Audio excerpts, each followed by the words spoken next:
Programa RicardoOlandini.net. Oferecimento Safe Web, segurança da informação.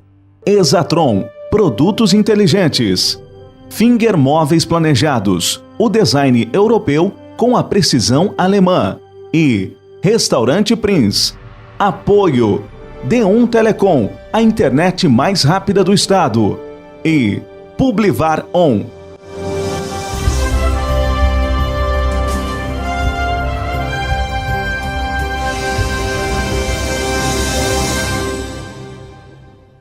Alô, amigos, estamos começando mais um programa RicardoOrlandini.net aqui na TVU, a nova TV dos gaúchos. O nosso convidado de hoje é um antigo amigo, não vou falar de velho que eles vão achar que a gente é velho, né? O Oscar Rudy Kronmaier, que ele é executivo da ABINE aqui no Rio Grande do Sul, a Associação Brasileira da Indústria Eletroeletrônica, professor da Unicinos, né? Militante, forte militante na área de empresarial, de eletroeletrônico, de tecnologia da informação e colorado como eu. Então, Orlandini, estamos juntos aí nesse sofrimento. Que sofrimento? Acabou? Graças a Deus. Acabou? É, Não, o mundo é redondo, o mundo é redondo. Nós precisávamos de uma experiência de segunda. Tá? Não queremos repetir o nosso co-irmão já, ele teve que fazer segunda época, né? Então. Nós não queremos. Deixa assim, a gente vai agora em frente. Eles estão no bom momento e nós teremos outro bom momento e assim é a vida, né? Assim é a vida, né? O Oscar, recentemente teve um almoço com o presidente Michel Temer, onde foram tratados assuntos, e o presidente assinou uma medida provisória que altera a lei de informática, uma lei que ajudou muito a eletroeletrônica no Brasil a crescer, a se desenvolver. Sem ela, pode-se dizer que não seríamos o que somos hoje. Como também, vamos andar um pouquinho mais para trás, a reserva de mercado. A reserva de mercado foi ruim, coisa e tal. Não foi, gente. Sem a reserva de mercado, a indústria nacional de eletroeletrônicos não teria surgido.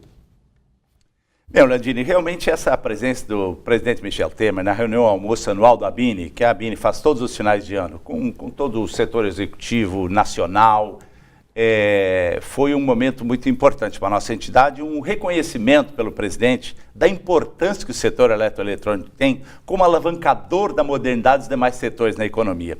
O setor eletroeletrônico é um setor transversal na economia, está presente desde a produção agrícola até o mais sofisticado dos produtos e todas as indústrias, né? Então foi um momento muito importante e como você citou, de fato, a lei de informática tem um peso muito importante no desenvolvimento do setor eletroeletrônico brasileiro. Isso é um incentivo que o setor tem, originalmente criado, Orlandini, para criar uma paridade com os benefícios das empresas se instalar na Zona Franca de Manaus. Exatamente, ou seja, é um incentivo, na verdade, para dar uma paridade competitiva com outros setores, com outras áreas do Brasil, e isso hoje está consolidado como um elemento importante de desenvolvimento setorial. Oscar, vamos falar um pouquinho dos números no Rio Grande do Sul. O Rio Grande do Sul, vamos abstrair São Paulo, que é outro país, né? São Paulo é o maior mercado brasileiro, sempre. Mas o Rio Grande do Sul não deve nada em tecnologia da informação e comunicação, eletroeletrônica, a indústria eletrônica na área de saúde, tanta coisa que é feito aqui. O que não se faz no Rio Grande do Sul, o que não se produz, se produziu aqui no nosso estado, as nossas engenharias, Universidade Federal, Unicinos, PUC, nós temos uma gama de profissionais que, lamentavelmente, perdemos muitos, né, que foram para fora do Brasil. Mas o que não falta é gente que conhece essa área de tecnologia. Vou falar um pouco de números diretamente voltados à indústria eletroeletrônica, que vai do mais simples interruptor, né, que você chega e liga o pessoal diz luz. Eu tenho um amigo meu, Paulo Pérez, diz, não, a gente não liga a luz, a gente liga a energia. Energia, não falta luz, gente. Pode estar escuro, tem luz. Vamos lá no conceito de física, de ótica. Pode não ter luz, apaga a luz. Está de noite em casa, vendo o programa, apaga tudo. Tem luz. Não tem a energia, porque falta a energia elétrica. Né? É isso que falta. Verdade. Mas, Oscar, fala um pouquinho de por onde anda a eletroeletrônica aqui no Rio Grande do Sul, que não deixa nada para países do primeiro mundo, como Coreia, como o próprio Estados Unidos, Alemanha e outros países que são grandes players da área eletroeletrônica. Interessante essa tua colocação, Orlandini. Nós agora, inclusive, nessa reunião almoço, quando estávamos lá reunidos com o presidente Temer, esse dado é um dado importante. O Brasil, eu vou começar colocando nacionalmente, o Brasil hoje é o segundo país do globo, após a China, em empresas ligadas à área de telecom e automação nessa área. Veja que isso é um número que não está presente na cabeça da maioria das pessoas. Somos o segundo país depois da China. O Brasil, né? O Brasil não conhece o Brasil. Não, o Brasil não, já dizia aquela música do João Bosco e Aldir Blanc. O Brasil não conhece o Brasil. É triste Exato. Isso. Os governantes não conhecem o Brasil, não sabem o que tem aqui e começam a dizer bobagem. Eu vou trazer uma empresa de fora para fazer tal coisa que já tem. E aí tem uma coisa interessante que você coloca, Orlandini, quando você vem para o Rio Grande do Sul. No Rio Grande do Sul, nós temos dois setores em que o Rio Grande é líder nacional. Um deles é automação e o outro é telecom. Veja, as grandes empresas de telecom que estão aqui no Brasil, vamos falar em Parks, vamos falar em Digitel, vamos falar no meu companheiro Aldemar, lá Digistar. Na Digistar e outras companhias importantes, na Datacom aqui em Eldorado. E esses dois setores, então, o Rio Grande do Sul é ali, tanto que nós criamos o APL, Automação e Controle, no Rio Grande do Sul, que são APL de Automação e Controle, que está dentro da ABINE. Vamos traduzir para o nosso telespectador. APL é Arranjo Produtivo Local. Ou seja, é um conjunto, um cluster de empresas que comungam de um conjunto base de tecnologias e que se juntam de alguma maneira para desenvolverem-se, para competirem no mercado. Então, o Rio Grande do Sul, aliás, a ABINE conquistou agora, num edital que foi aberto pela SDECT, ainda pela AGDI, em torno de R$1,5 milhão em investimento numa plataforma de conexão das cadeias produtivas, começando aí pela APL. Quer dizer, que esse é um investimento importante que nós estamos fazendo no Rio Grande do Sul. Então, realmente, você tem razão. Hoje, vamos fazer um exemplo aí. Nós estamos com um projeto chamado TESA, Tecnologia Embarcada no Setor Agrícola. Veja, 44% do PIB do Rio Grande, Orlandini, vem da agroindústria. Então, se eu vou lá e melhoro 10% desse setor, veja, eu estou falando em 4% do PIB do Rio Grande. É evidente que aí, para dar o exemplo, tem uma excelente oportunidade de inserção competitiva de tecnologia no negócio. Por isso que eu estava comentando com você, o setor eletroeletrônico é um setor transversal, alavancador da modernidade dos demais setores da economia. O Rio Grande do Sul está bem situado nisso, mas nós estamos de bombacha rasgada aqui no Rio Grande do Sul, né, Orlandini? Nosso faturamento setorial vem caindo nos últimos 3 anos. Lamentavelmente... Os governos, eu não vou dizer o governo, eu vou dizer os governos, ao longo do tempo, se preocuparam com outras questões. Para resolver os problemas, aumenta impostos. Não é este, é o anterior, é todos. Pegamos isso aí, sempre penalizando a indústria local. Nós temos um problema gerado que é a guerra tarifária entre estados, e a gente perdeu muita indústria que saiu daqui e foi para o norte, nordeste, ou simplesmente atravessou o Mampituba e está em Santa Catarina, onde outro dia eu conversava com Walter Nagelstein. O que aconteceu em Santa Catarina na área tecnológica? Explodiu lá, né? Porque você vai a Florianópolis, uma cidade extraordinária, e outros polos de tecnologia de Santa Catarina. E nós perdendo essa gente, nós perdemos os profissionais, nós perdemos as empresas por causa da fúria arrecadatória e por falta de visão de empreendedorismo. Tá? Eu me lembro, eu não sei, não lembro o nome correto, mas... Lei de Laffer, né?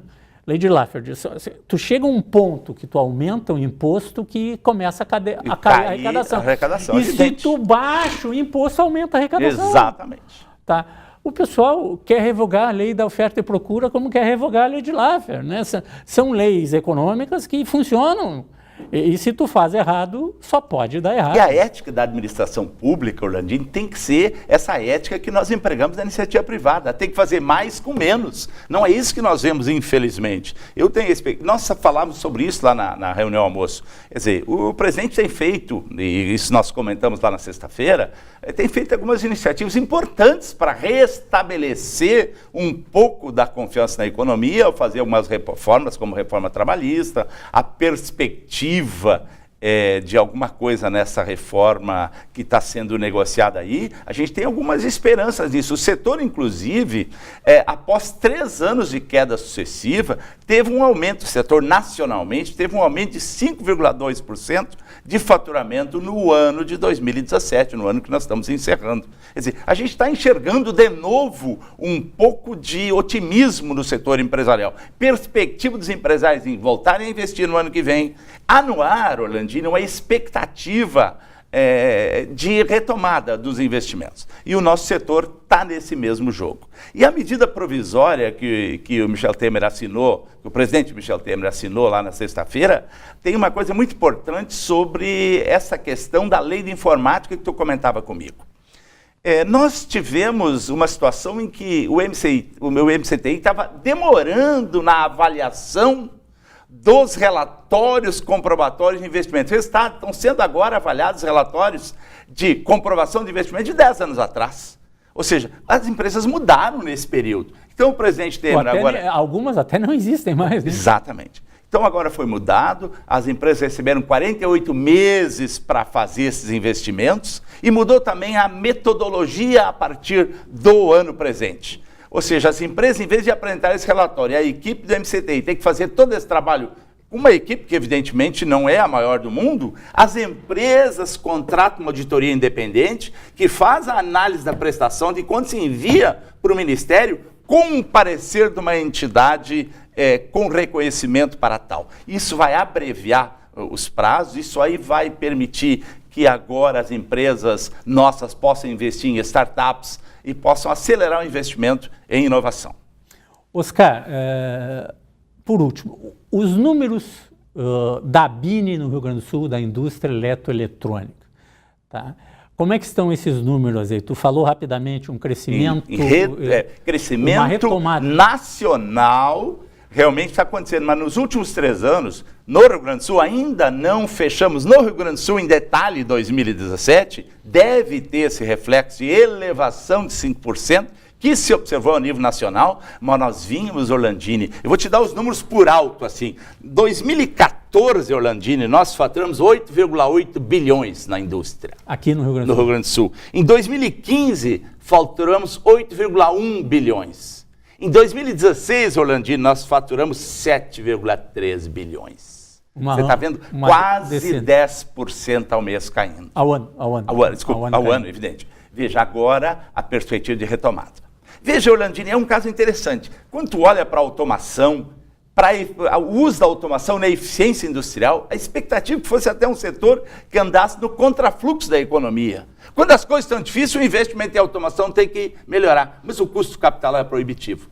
Agora, até com a redução do custo, a redução de juros, tudo isso tem impactos esperados na indústria eletroeletrônica. Estamos moderadamente otimistas, eu te diria. E nós temos que domar o chip, né? Nós temos que ter essa tecnologia do nosso lado. Um país que produz aviões, submarino nuclear, na área de saúde, desenvolvendo equipamentos de primeiríssimo extraordinário mundo, que estamos fazendo na saúde. Né? Nós temos, na área de telecomunicações, nem se fala. Né? Se nós abrirmos mão disso, nós seremos um país nem de segunda categoria, seremos um país de terceira categoria. Aquele que só compra e não compra o que tem de melhor ainda, compra o que sobra no primeiro e segundo mundo. Né? Isso é tão relevante que você está citando. Eu gosto de dizer o seguinte, um povo sem tecnologia é um povo escravo. Eu lembro do Anhanguera, quando chegou, naquele movimento das bandeiras, chegou ao interior, viu índios o interior do Brasil, viu índios com ouro e disse, onde está o ouro? E eles viram a cobiça e não revelar. Ele disse, lembra o que ele fez? Ele pegou uma cabaça lá, botou água dentro e botou fogo na água. Imagina o pavor dos indígenas ante um poder de alguém que pudesse fogo na água. Está vendo o que é escravidão? Está vendo o que é? O chip é hoje o que o petróleo foi no século passado. O chip é o grande viabilizador. E nós não estamos no começo da cadeia de valor. A cadeia de valor na concepção do chip, no desenho do chip, nós estamos mais aqui na frente. Nós estamos encapsulando iniciativas, por exemplo, de empresas nossas que estão lá no polo da Unicinos fazendo isto. Mas é preciso, enfim, o CEITEC é uma iniciativa, eu me lembro do Luiz Gervásio dizendo isso, olha, isso é abrir uma janela na escuridão, mas nós precisamos intensificar isso. Sem chip, amigo, o chip é o grande elemento de transformação da economia do novo século. Sem ele, nós somos escravos.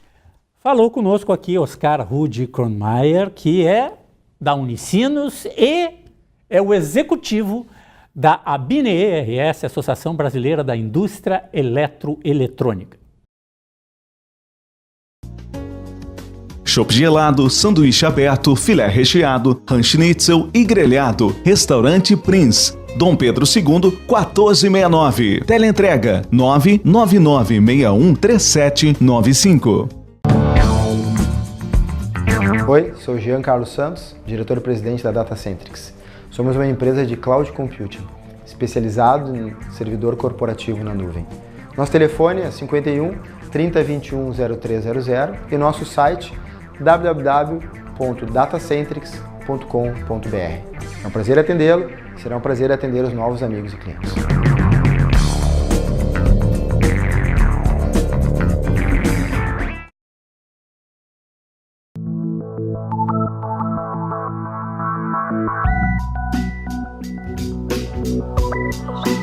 Olá, tudo bem?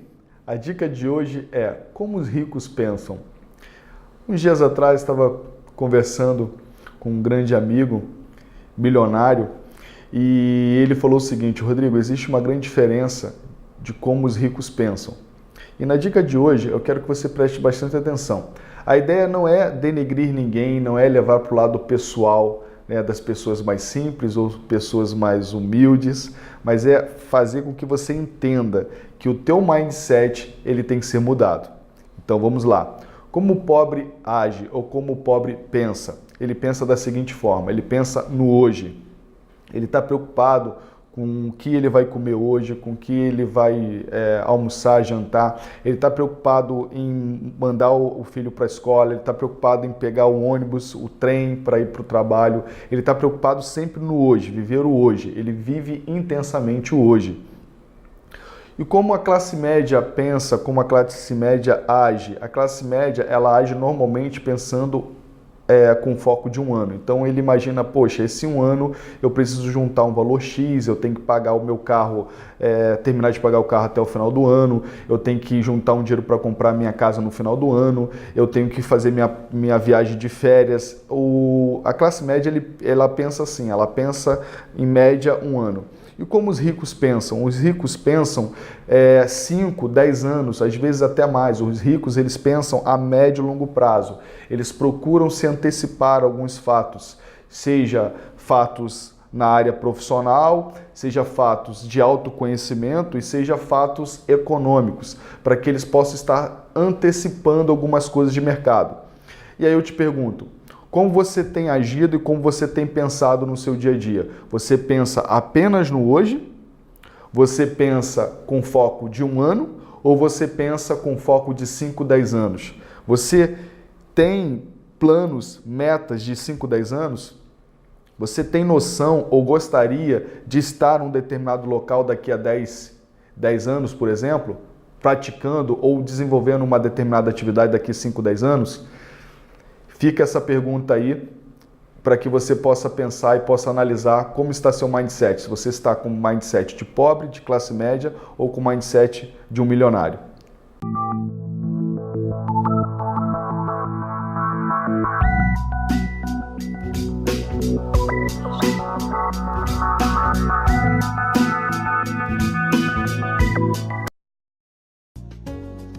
Chopp gelado, sanduíche aberto, filé recheado, ranch-schnitzel e grelhado. Restaurante Prince, Dom Pedro II, 1469. Teleentrega 999613795.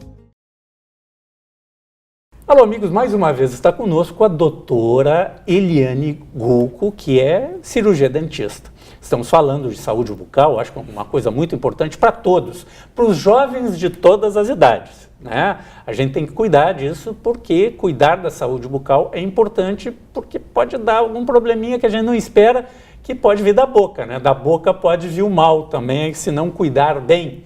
Pode acontecer alguma coisa que você não espera se você não cuida bem dos dentes que lhe acompanham toda a vida. Doutora Eliane, deixei uma chamadinha na outra vez que nós conversamos para falar dos aramezinhos. Eu quero falar dos dois aramezinhos. Vamos lá, então. Primeiro, aquele antigo implante, a minha mãe ainda tem, um daqueles com umas garrinhas Ponte que seguram do ponte móvel. Então vamos Como falar é que hoje. muda isso aí? Evolui para outra ponte e depois eu quero falar também rapidamente, a gente deixa para num outro momento aprofundar, que é a questão dos aparelhos, que hoje quem está usando aparelho, os jovens de todas as idades, tu vê pessoas com 40, 50, 60 anos usando 70, aparelhos verdade, que nunca verdade. usaram quando eram jovens. Né? Verdade. Os jovens, a maioria já passou por isso, né? Mas eu estou achando interessante que eu tenho encontrado pessoas com mais de 50, 60 anos usando aparelho e estão muito bem, né? Mas vamos falar dessas pontes móveis.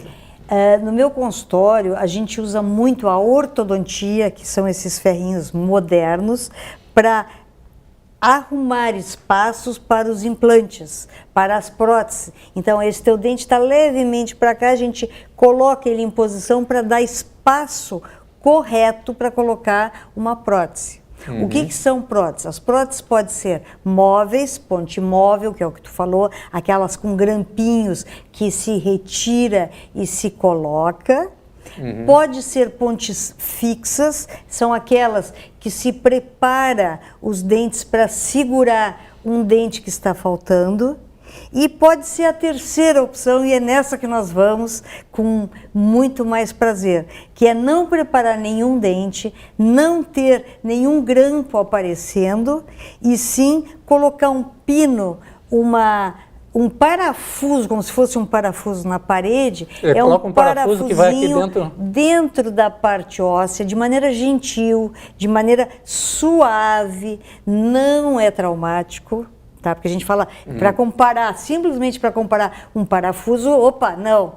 É algo que vai servir de apoio e simplesmente de sustentáculo para um dente. Certo? Então, ela vai fazer, às vezes, da raiz odontológica, do dente mesmo, e nós vamos construir em cima desse implante, nós vamos construir um dente, ou uma ponte fixa, ou uma dentadura, Orlandini. Nós podemos construir, em cima de 3, 4 implantes, nós podemos construir uma dentadura.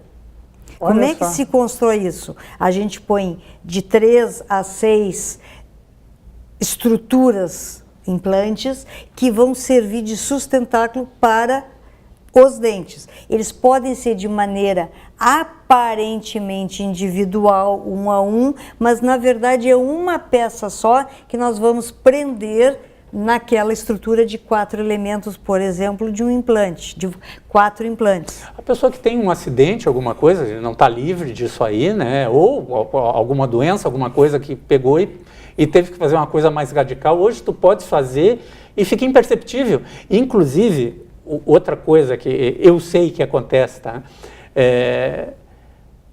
O rosto da pessoa fica diferente. Se tu arrumar os dentes, se tu alinhar eles, se tu... Pô, a pessoa que não tem um dente, que perdeu um dente, que quebrou um dente, levou um tombo, sofreu algum acidente, pô, tu arruma aquilo lá, até a face da pessoa fica mais bonita, né? Tu organiza isso aí, né? Perde, quando gastam os dentes, tu perde esta medida aqui, e quando tu recoloca, estica. É quase uma plástica facial, porque tu arruma tu faz todas as medidas e elas têm relação, certo? Proporcionais novamente. A pessoa, que nem tu falaste, a tua parente que usa ponte móvel. Minha mãe. Isso. Ela, eu não queria. Mas a mamãe eu posso falar. Então, inclusive está nos vendo aí. A mãe é mãe, né? Mãe é santa. 87 aninhos, a dona Mafalda lá, feliz da vida. Então, a dona Mafalda teria condições, se quisesse, em idade, para fazer implantes e voltar a usar dentes fixos, ter mastigação fixa, Orlandini. Sabe que é isso, que maravilha? Então se coloca estruturas apoiando, que se chamam implantes, apoiando essa ponte que já não vai ser móvel, pode ser fixa, ou essa dentadura que vai ser fixa. Então, uma pessoa que antigamente usava uma dentadura, que tinha dificuldade para falar, que a língua atrapalhava, não tem osso inferior para segurar uma dentadura inferior, e muita gente nós continuamos tendo essa realidade em todos os países, Orlandini. Não é terceiro mundo, é primeiro mundo também. Se usa dentaduras e hoje elas são substituídas por dentaduras sobre implante, ou seja, elas vão ser parafusadas, fixas em implantes. Elas vão te dar uma mastigação, uma função e uma estética, um sorriso muito mais agradável, recuperando inclusive essas medidas que tu falaste.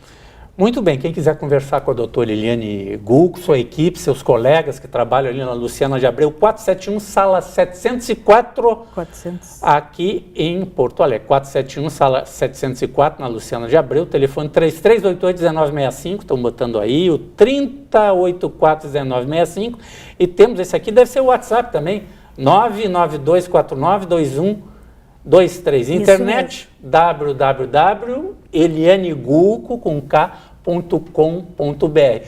Muito obrigado mais uma vez, doutora Eliane. É um prazer estar aqui contigo, Orlandini.